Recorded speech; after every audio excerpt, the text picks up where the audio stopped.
Great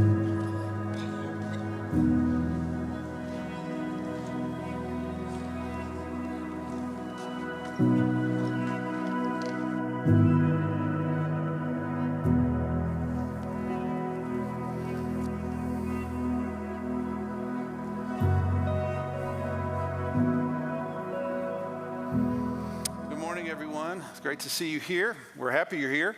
If you're joining us online, welcome as well. Church, be in prayer for Dennis and Tamara Blankenship and Miss Pat Stapp. Hannah Blankenship went to be with the Lord this past Wednesday, 19 years of age. And she passed from this life into the arms of Jesus Wednesday afternoon. And the memorial service will be this Friday right here at 11 a.m. Our pastor will be officiating that service, and visitation is at 9:30. So if you'd love to support and encourage that family, they would love to have you here. This morning, we're going to be in Mark chapter 10. Did you know that according to Forbes magazine, 75% of people feel stuck personally and professionally? I want to tell you a story about a woman named Josephine Harris who indeed was stuck.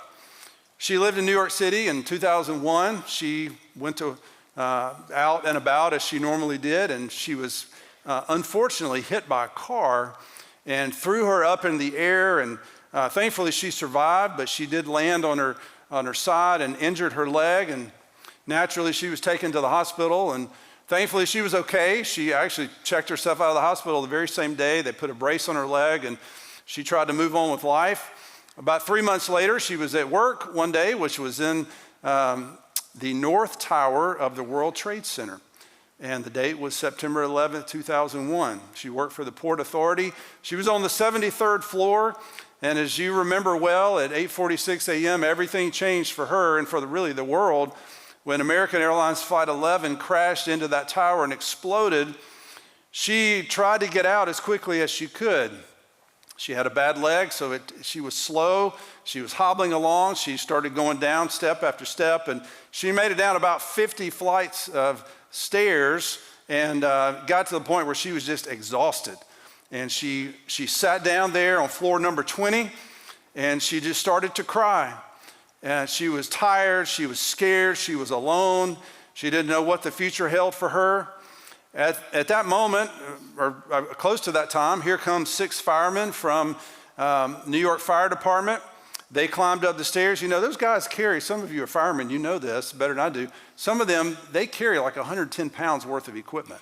And they're going up all these flights of stairs. They made it to floor 27. They stopped to catch their breath and to get a sip of water. And the North Tower just started to violently sway back and forth. The lights went out. They were wondering what in the world is going on. They come to find out that the South Tower had just collapsed. And at that moment, the captain said, okay, it's time to go. If that one can collapse, this one can go too. So they turned around. They made it down to floor number 20. And there was Josephine Harris standing in the doorway crying because she's tired, she's exhausted, she's alone, and she can't make it another step. So one of the firemen looked at her, and he looked at his captain. He said, Cap, what do you want to do with her? And there she was, alone, not knowing what to do. Is anybody going to care for me? Is anybody going to help me get out of here? Maybe some of you this morning feel like Josephine Harris did, alone, exhausted, frustrated, and scared. Sometimes we don't just get physically tired, we get emotionally tired, right? You're going through some type of trial, something that's been lasting for a while, and it's just exhausting. There's times where we get scared. There's times where we can become fearful. We can become anxious. There's times where we battle loneliness. Did you know, I read recently in Focus, a month or two ago, in Focus on the Family report that said 20 years ago, most people had 4 or more close friends. Today, that number is 1 or 0. There's loneliness. We don't make time for friendships like we used to. And so loneliness only adds to the struggle. But imagine if there were a way to move beyond that loneliness. Imagine if there were a way to move through that exhaustion, to move beyond that anxiety and fear and get to a place of health and joy. And that's what we want to talk about today. Jesus paid attention to the one. His name was Bartimaeus. Maybe you never heard of him, but we're going to talk about Bartimaeus. Jesus ministered to the crowds, absolutely. He ministered to 4,000 and the 5,000. He taught the multitudes at the Sermon on the Mount, but he also paid attention to the one. He also healed Jairus' daughter and made a ministry just for her, made time for her. He also healed the woman who'd been bleeding for 12 years, who touched the hem of his garment. Jesus paid attention to the one. And maybe there is just one person in this room you think, yeah, but I don't know that God really cares for me. I'm just one person. Jesus still ministers to the one. And that's what I want us to look at this morning, Mark chapter 10. And I've got 4 just quick things for you. But first, let's talk about the setting. The setting is described in verse 46. It says, and they came to Jericho. So I want you to know there's an interesting place here, and there's an interesting person that we're introduced here. Jericho, when you think Jericho, some of you teach VBS, you grew up in the church, you think Joshua fought the battle of Jericho, right? That song may come to mind. And that, you're exactly right, that is Jericho. This goes back to Joshua chapter 6. Israel had just come through the Jordan River, and about 5 miles west of the Jordan River is Jericho. Jericho was an almost invincible city, just from a human perspective. It had a wall 35 feet high. How in the world is Israel going to get over and through that wall with limited supplies? And Courtney and I were just talking about this week. God doesn't often show us how he's going to do something until we get right up on it. And then God will make a way. That's what he did with Jericho. They got there and God revealed, okay, here's what I want you to do. You walk around the city for 6 days, 1 time a day. And on the 7th day, you walk around 7 times. The priests are going to blow the trumpets. They're carrying the Ark of the Covenant. And they're going to shout, and then the wall will fall down flat. And that's exactly what happened. And so some of you may be thinking, well, if that's what happened, then why are we still talking about Jericho? Well, there was a curse that he spoke this word over Jericho. This is toward the end of Joshua chapter 6. He said, cursed before the Lord be the man who rises up and rebuilds this city Jericho. At the cost of his firstborn son shall he lay its foundation. At the cost of his youngest son shall he set up its gates. Well, who in the world would want to do that? Well, somebody did. In 1 Kings chapter 16, his name was Hiel, H-I-E-L or Hiel of Bethel. He laid his foundation and he lost his firstborn son. He set up its gates. He lost his youngest son. And so Jericho was rebuilt. Now, years later, the prophet Elisha came through there.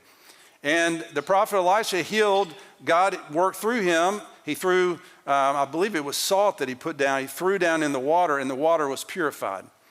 And so when you read Jericho, we should automatically think a miracle's about to happen. I mean, the wall came down flat. Elisha did a miracle there. Something miraculous is about to happen. So that's the interesting place. Now, Jericho in this day was a little bit different. The old city was in decline. There was a new Jericho that was built about 1 mile from the old Jericho. King Herod built this as a winter palace. Jericho was about 825 feet below sea level, so it was hot in the summertime and muggy, but in the wintertime it was mild and pleasant. So he had a winter palace there, so the city was still functioning, and that's where Jesus goes. So the next thing is that Jericho is significant because it's the final stop before getting to Jerusalem. If you look there, Jericho is about 17 miles northeast of Jerusalem. And you can't tell from that map, but it is uphill all the way. It's 3,500 feet up from Jericho to Jerusalem. It's a mountainous road. It's winding. It's dangerous. But nonetheless, that's where Jesus is going. But before he gets there, he's going to stop at Jericho. Next, we encounter an interesting person. We're introduced to a man named Bartimaeus, a blind beggar. Now, it's interesting. Bartimaeus' name means son of honor, but no one honors him except Jesus. No one really even pays attention to this man. Maybe his parents did, but no one pays attention to him other than to fuss at him until Jesus comes along. But his name means son of honor. He's a blind beggar. The Israelites did not have a social welfare system, so he had to depend on other people to meet his needs. And he could not see, but he would set up shop right outside the city gate. And this was a day of hope for Bartimaeus because people were on their way to Jerusalem. Passover's coming. The pilgrims are passing through, and surely he thought they're going to be in a generous mood. And maybe today I'm going to do well. It's going to be a good day. So there's hope in the air. But as far as Bartimaeus knows, this day begins just like any other. Now somehow he heard Jesus of Nazareth was passing through. And when he heard that it was Jesus of Nazareth, Nazareth was a long way from Jericho, but somehow he had heard about Jesus. I wonder if he had heard about the other blind man that Jesus healed. Remember in Mark chapter 8, there was some spitting involved, there was mud involved, and then next thing you know, the guy can see. I wonder, that happened at Bethsaida, which is not that far from Jericho. That was Peter and Andrew's hometown. So maybe he heard about that, and he heard, hey, if he did it there, he can do it here in Jericho. He can do it for me. The next thing is that this guy, Bartimaeus, he correctly identified who Jesus was. Notice, look what he calls him. He says, he began to cry out and say, Jesus, Son of David. Now this word for cry out, he's not just going, Jesus, Son of David. I mean, like we might do. This is with intensity and with volume. The word for cry out at its foundation means to croak like a raven.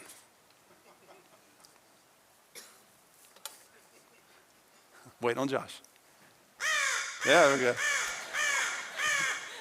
That's loud, right? So he's not just, come on, Son of David, have mercy. He is crying out with intensity, with high volume. The word is used in Isaiah 26, verse 17, referring to a pregnant woman who cries out as she gives birth. How about that? Nothing quiet going on in a labor room. And then the word is also used in Matthew 27, verse 50, of Jesus as he hung on the cross, and he cried out, and he gave up his spirit. So this is a word, he is shouting, Jesus, Son of David, have mercy on me. He's desperate. This Jesus can change things for him. Now, Son of David, you may be wondering, well, what is that? That is the first time this used in the Gospel of Mark. It's also used at the very beginning of Matthew. It says the book of the genealogy of Jesus Christ, the son of David, the son of Abraham. The son of David is a title. It goes all the way back to 2 Samuel chapter 7. That's when God made a covenant with David. Remember, David wanted to build a temple for the Lord. And the prophet Nathan said, hey, go ahead and do what's in your heart. But Nathan didn't, I don't even think Nathan got out of the palace, or maybe it was later that night. God revealed to Nathan, hey, you need to go back and tell him, I don't want him to build a house for me. And so he went back, but God told him later, it was good that it was in your heart. God doesn't always allow us to fulfill the desires we have for him. Sometimes he has somebody else to do it. But God said it was good that it was in your heart. But Solomon's going to be the one, your son's going to be the one to fulfill that dream. So God appears to David in 2 Samuel 7. He tells him, your son's going to do it. But then he uses the word forever. He says, I'm going to establish the throne of your kingdom forever. In other words, this is going now beyond Solomon and ultimately to Jesus Christ. He will be the King of kings and Lord of lords who will sit on the throne of David. He will be the eternal king. So that's what this is looking at. That's what he's looking for. So when he says son of David, he's saying, I believe, Jesus, that you are the Christ. I believe that you are the Messiah. You are the one we've been waiting for hundreds of years. You are the one the prophets talked about. Everybody's been longing for and looking for you, Jesus. I believe that's who you are. You are the Son of God. And I believe you can change me in my situation. He may not be able to see, but he sure can shout. He may not have eyesight, but he sure has spiritual insight. He is seeing what the scribes and the Pharisees could not see, that Jesus is the Son of God. That's what J.C. Ryle said. He said, Bartimaeus was blind in body, but not in soul. He saw things that hosts of scribes and Pharisees never saw. Now, after making a statement like that, you would think everybody would just join in and start worshiping Jesus, and that's not what happened. And it said, verse 48 says, and many rebuked him. They're irritated at him. The rebuke just means to scold or to speak harshly. It really just means like to hush. Just hush, Bartimaeus. You're disrupting things here. You're an irritation. We don't have time for you. They're irritated at him. The many at this point are a hindrance in the story. They have zero time for Bartimaeus. But Bartimaeus has dealt with adversity his whole life. We're not told how old he was. Maybe he's 40, 50, I don't know. We're not told. But he has persistence. And in Mark's gospel, persistence is a way of demonstrating genuine faith. So he cries out, all the more, it says, all the more, Jesus, or Son of David, have mercy on me. One of the things that Mark is telling us here, the time of Jesus being quiet is over. It's time for Jesus to go public now with his ministry. Jerusalem's coming, Palm Sunday's coming, the cross is coming, all of that is coming. Remember in Mark 7 when Jesus healed someone, he charged them not to say anything, but they went out and said something anyway. But that's not the case here. Jesus doesn't say, hey, whoa, it's not time yet. Whoa, let's don't get carried away. Let's don't say that. He doesn't say that here. He doesn't rebuke him because the time has just about come for Jesus to enter Jerusalem and go to the cross. Now, the root of the term for mercy means there's the idea of having undeserved affliction. Jesus, I haven't done anything to deserve this, but I have this affliction and I want you to have mercy on me. I want you to intervene. I want you to help me.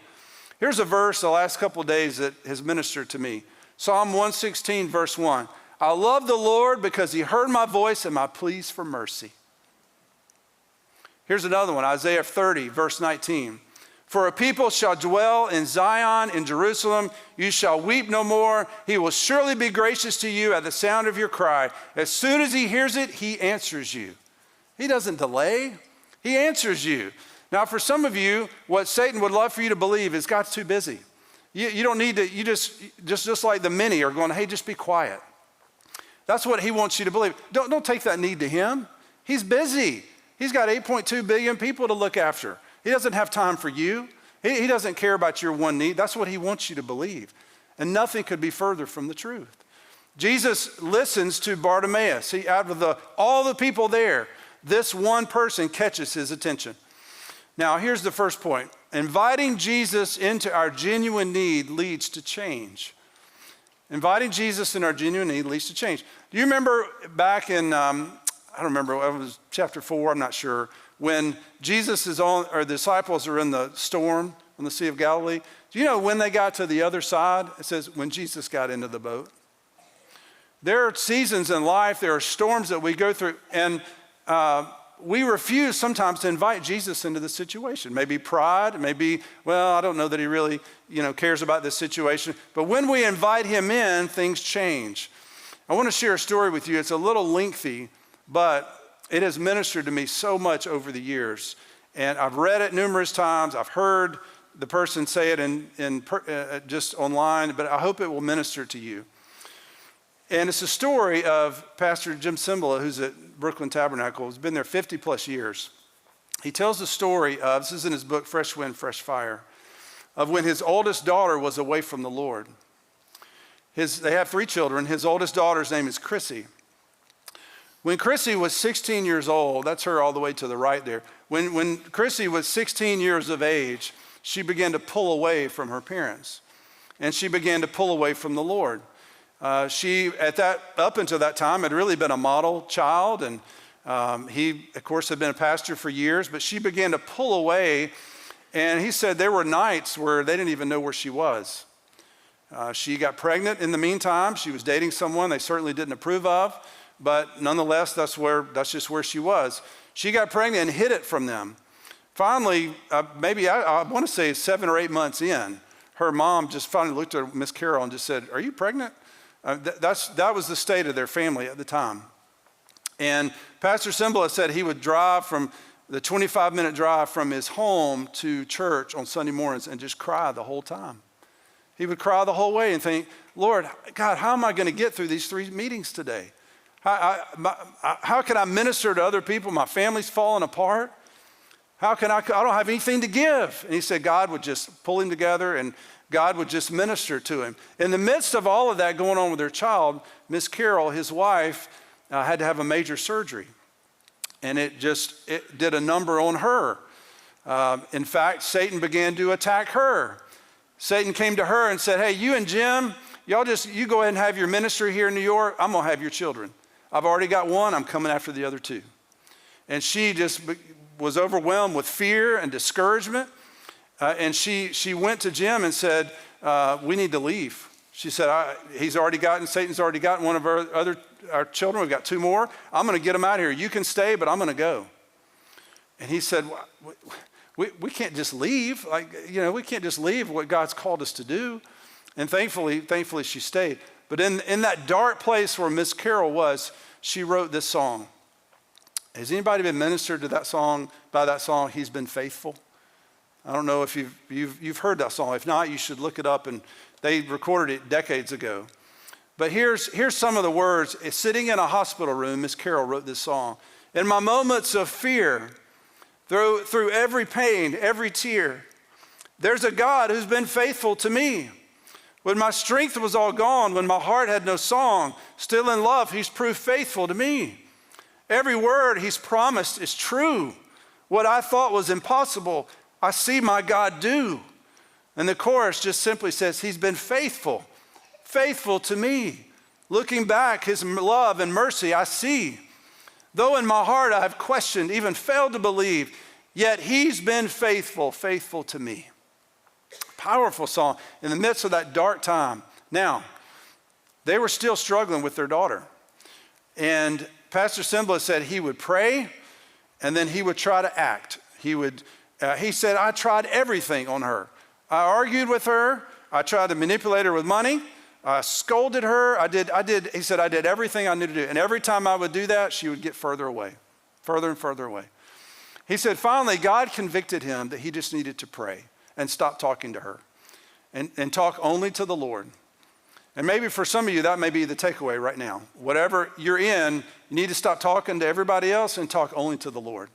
Just take it only to God. Stop complaining to the spouse. I'm going through this situation, and just talk only to God.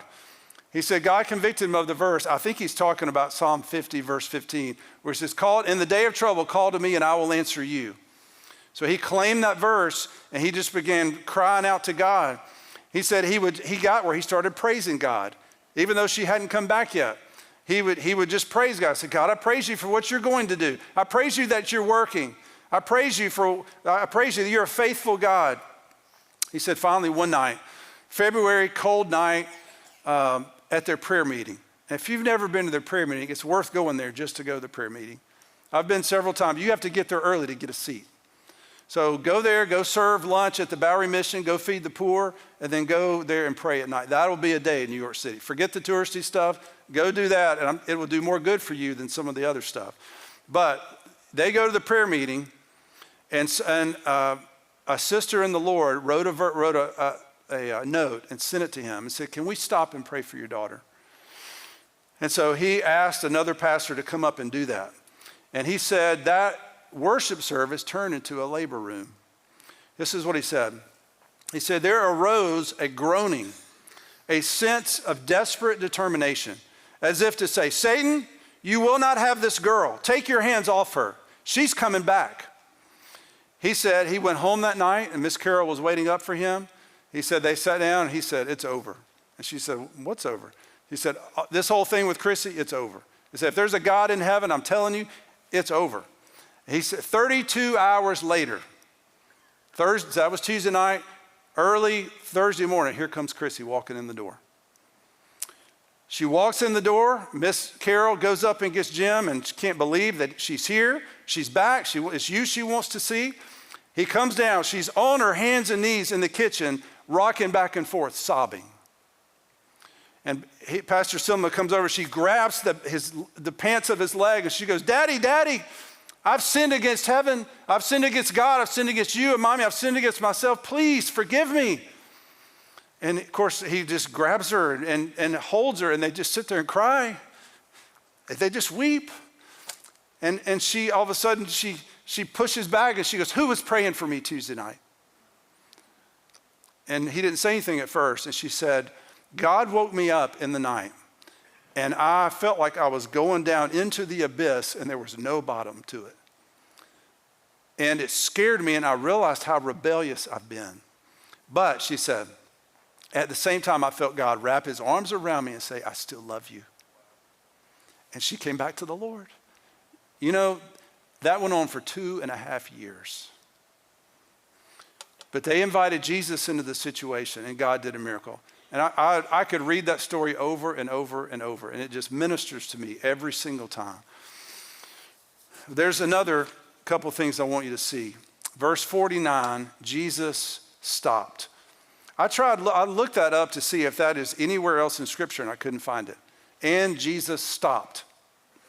He just stopped. He heard Bartimaeus' cry twice, and he stops.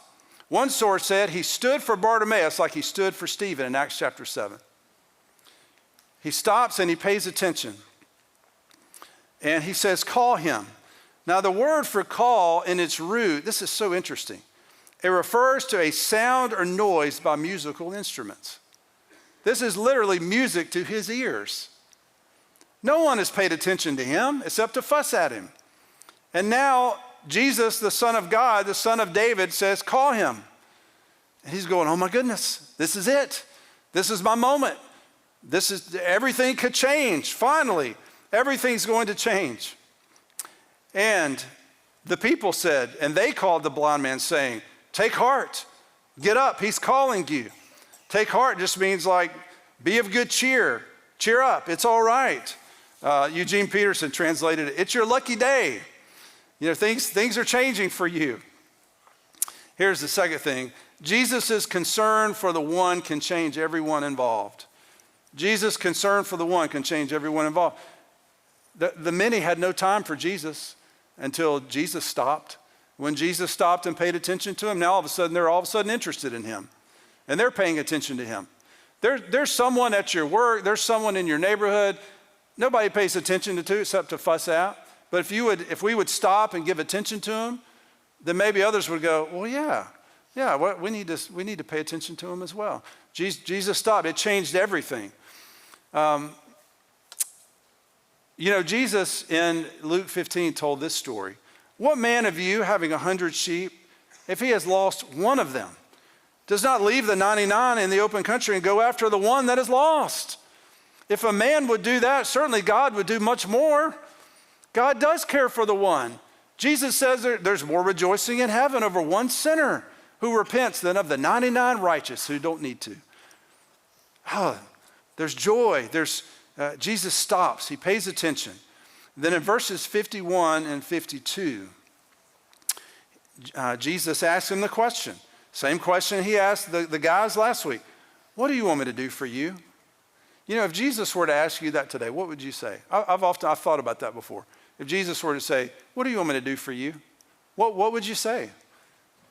Would you say, I need a new house? I mean, Jesus, Solomon asked, essentially that's what Solomon was asked. He asked for wisdom and discernment. And God said, okay, I'll give you that and I'll give you much more because you didn't ask for all the other stuff.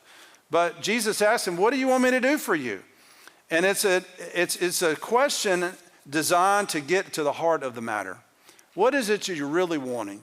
What is it you really want out of life, Bartimaeus? Are you just looking for money to get through the next day? Or are you looking for something that will change your eternity? And so Jesus called him and he responded. Said, the blind man said to him, Rabbi, and that word rabbi, it really is Rabboni. It's used by Mary in John 20. It's an elevated form of teacher. It really means Lord or Master. Master, Lord, let me recover my sight. I just want to see. I'm not asking for money. I just would love to see like everybody else can see. The term for regain sight means to direct one's vision upward, to look up. I want to look up. I want to be able to see this world you have created. And Jesus says, it's so interesting how Jesus works. Jesus doesn't do what he did in Mark chapter 8. He doesn't spit. There's no mud involved. There's none of that. Jesus just speaks, just says, go. Your way, your faith has made you well. He doesn't take a moment and say, okay, I'm going to heal you now, and we're going to pray. He doesn't do anything like that. Just go. Your faith has made you well. So I interpret it just in that very moment. It was instantaneous. But the question is, why was Bartimaeus healed? Jesus said, your faith has made you well. Faith was the means of the healing, not the cause. Jesus is the cause. Faith is just the means. It is the instrument through which he is saved or healed. The word healed is the word for saved, and it has a dual focus to it. It does mean to snatch from physical danger. Remember in Matthew 14 when Jesus walked on the water and he begins to sink and he goes, Lord, save me. That's the same word. So, and Jesus did. He reached out his hand and grabbed him. So it does mean to snatch from physical danger, but also means to snatch from spiritual danger. It means to heal spiritually, to be born again. Jesus cares about the body and the soul. And so that's what's happening here. Bartimaeus is an example of Romans 10:10. Think about this. Romans 10 verse 10 says, for with the heart one believes. Okay, Bartimaeus can't see Jesus no more than you and I can see Jesus. He can't see, but he hears Jesus of Nazareth is here. So in his heart, he's believing he's the Son of David. This is the Son of God. This is the Messiah. And with his mouth, he confesses and is saved. He confesses, Lord, save me. Or Jesus, Son of David, have mercy on me. One source said, grace is a divine hand that extends healing. Faith is the human hand that reaches out and receives it. So he's born again. Your faith has made you well. You have believed in me as the Messiah. Now your body is healed, but so is your soul. Our third point is that trusting Jesus with our greatest need leads to healing. Trusting Jesus with our greatest need leads to healing. What's your greatest need today? Jesus said, what do you want me to do for you? Is it something in your marriage? Is it something with a child? Something with a neighbor? Something at your work? What's the greatest need you need God to intervene on? There's a couple named Brad and Marilyn Rhodes. They celebrated their 20th wedding anniversary, and on that day, Brad told Marilyn, said, you know, honey, these have been the best 20 years of my life. To which Marilyn responded, these have been the best 19 of mine. They had a rough first year. Many couples have a rough first year, right? They had a rough first year. And she told him several months into their marriage, she said, hey, you were great at dating, but you're horrible at being a husband. He, just like a lot of guys do, just got married and just invested in his career, invested in sports and all this stuff, and didn't take time to invest in his wife like he needed to. So this is what she prayed a few months into their marriage. Lord, am I sentenced to a life of this? And thankfully, God ministered to them. There was one day where she's reading the word and she got convicted that she's been looking to her husband instead of to Jesus for fulfillment and nourishment in her life. And so she confessed that, but then a few months later, Brad was at a men's conference and God dealt with him over his selfishness and he's neglecting his wife. And so he confesses and repents, and now they start serving each other and they start loving each other and they start ministering each other, start showing grace to each other. And they began a ministry called Grace Marriage. And now they're in like almost 30 states in the country. But it's because they invited God to come in and take over. God, would you come in and minister? We're stuck. We need help. And God came in and he took over. So verse 52, Jesus tells Bartimaeus, go your way, your faith has made you well. Now, I love how he responds. He says, go your way, and Bartimaeus goes Jesus' way. He doesn't go back to Jericho, or he's right there, but he doesn't stay in Jericho. He doesn't go home and say, look, I can see now. Let me build a business now. He doesn't do any of that. He goes and says, I'm going to follow Jesus. I'm going to make that steep 17-mile climb up 3,500 feet to go be with Jesus. And I'm going to watch him as he's crucified. And I'm going to be there to help the church get started in Jerusalem. He goes to seek first the kingdom of God. Jesus didn't even tell him to do that, but that's what, out of gratitude, and I just want to love Jesus. I just want to follow Jesus and serve him. He becomes a model of discipleship. That's what he really is. He's the model disciple. He denies himself and he follows Jesus.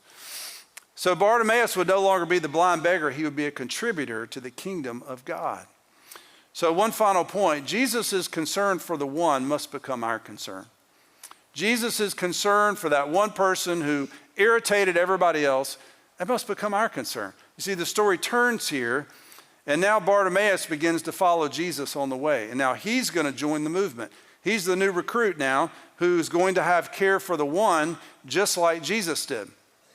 The reason we know his name, did you know, you look throughout Matthew, Mark, and Luke, you can't find another person's name that Jesus healed, but we know his name. And we think the reason is because he got involved in the church. He got involved in serving the church in Jerusalem. And people began to know him because he was so faithful in serving and loving people and ministering to other people. He cared for the one like Jesus cared for him. And so there should be a point in the Christian life where we move from a consumer to a contributor. Now, for him, that happened on the day he was saved. And I'm not talking about just serving in the church. We do want you to serve here once a month, at least. But I'm talking beyond that. I'm talking kingdom of God. There should be a time you move from a consumer and I don't know how to do anything to a contributor. You should learn how to share the gospel at some point so now you can lead coworkers to Christ. There should be a point you learn how to have a quiet time and how to disciple a new Christian. There should be a time where you study God's word, and as Rick has taught us so well, that way if your children ask you, hey, tell me, Daddy, what about this in the Bible? You don't have to say, well, go ask your mom. Go ask your grandmother. No, you say, you know what? I may not know that, but I'm going to look it up. I know where to find it. There should be a time we move to a contributor. So now we're contributing to the kingdom of God. And I'm contributing to people getting saved. I'm contributing to people getting baptized. I'm contributing to people surrendering their life to Jesus Christ. So here's just the simple application question this morning. Who is your blind Bartimaeus? Who's the person in your life that everybody else sees as an irritation? Maybe they don't pay him attention, or maybe it doesn't mean they're poor or blind. It could be they're very successful, but no one really knows them. No one knows how that person's family life is. Nobody knows what they're really like outside of work. Who's your blind Bartimaeus? Who's the one that you're stopping to pay attention to? I mentioned last week I had a meeting this past Monday with a man I'd been praying for about 6.5 years, almost every day. And a number of you prayed about that, and I appreciate that. So I met with him Monday, and we talked for a while. Then finally, I asked him, hey, do you have any spiritual beliefs?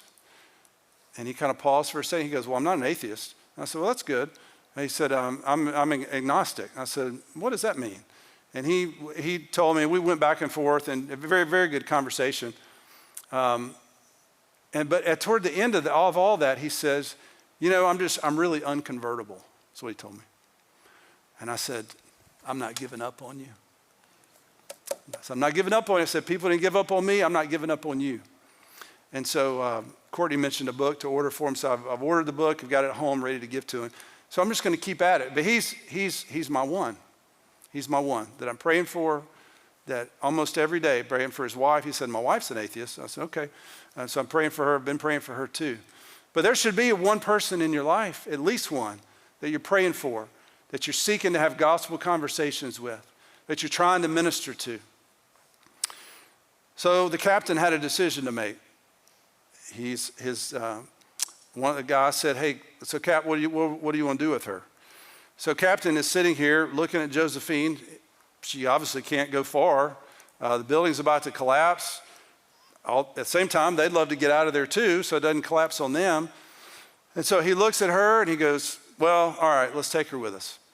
So one of the other firemen goes over and puts her arm over his shoulder, and they begin making their way down the stairs. They're on floor 20, and they're just slowly, step by step. She's injured. She can't go fast. She's tired. And in the meantime, people are just flying past them. They're trying to get out of the building.